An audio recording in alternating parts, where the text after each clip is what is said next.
महाभारत का नाम दिमाग में आते ही पांडव, कौरव, श्री कृष्ण और युद्ध, यही शब्द और नाम दिमाग में आते हैं। महाभारत का युद्ध एक ऐसा युद्ध जहां प्राण गंवाने वालों की गिनती ही नहीं थी। तो ऐसे में सोचने वाली बात यह है कि आखिर इतने लोगों का पेट भरने के लिए भोजन किसने बनाया, और इस बात का अंदाजा कैसे लगाता होगा कि युद्ध में कितने सैनिक वापस लौटेंगे और कितने मारे जाएंगे। कितना भोजन बनाया जाए ताकि व्यर्थ न जाए और ना ही कम पड़े। यह बात सोचने पर आपका सर चकरा जाएगा, पर जवाब नहीं मिलेगा। लेकिन जिसने महाभारत में भोजन का प्रबंध संभाला, उसके लिए यह बहुत आसान था। इतने बड़े कठिन दायित्व का बीड़ा उठाने वाले थे उडुपी के नरेश। वह महाभारत के ऐसे योद्धा थे जिन्होंने युद्ध में लोगों के प्राण नहीं लिए, बल्कि उनकी भूख मिटाई। पौराणिक कथा के अनुसार करीब 70 लाख सैनिक कौरव पक्ष से तो 44 लाख सैनिक पांडव के पक्ष से लड़ाई लड़ी थी, और मात्र 18 दिन चले इस युद्ध में कुल मिलाकर 1.25 करोड़ योद्धा सैनिक मारे गए थे।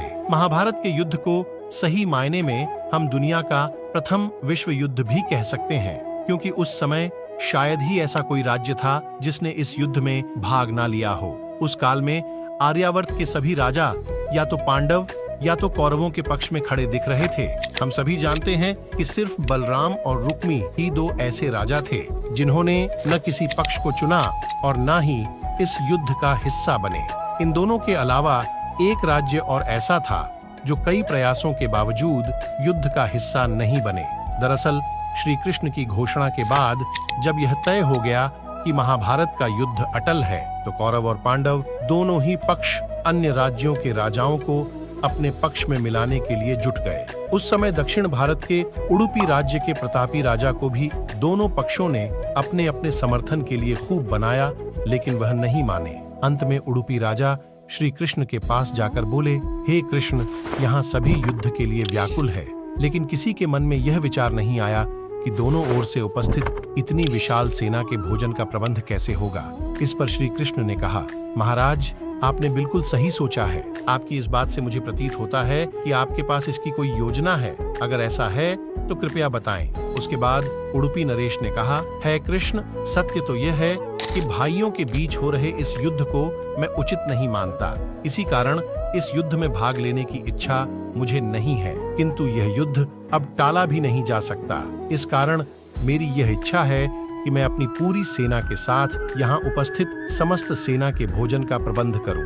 ये बात कहने में जितनी सरल थी, आजमाने में उतना ही कठिन। हर कोई यह देखना चाहता था कि आखिर उडुपी नरेश अपना कहा हुआ कथन सच कैसे करेंगे। पहले दिन जब राजा ने सभी योद्धाओं के लिए भोजन का प्रबंध किया, तो उनकी कुशलता से सब आश्चर्यचकित रह गए। उस दिन अन्न का एक दाना भी व्यर्थ नहीं गया। ऐसा ही क्रम आगे भी जारी रहा।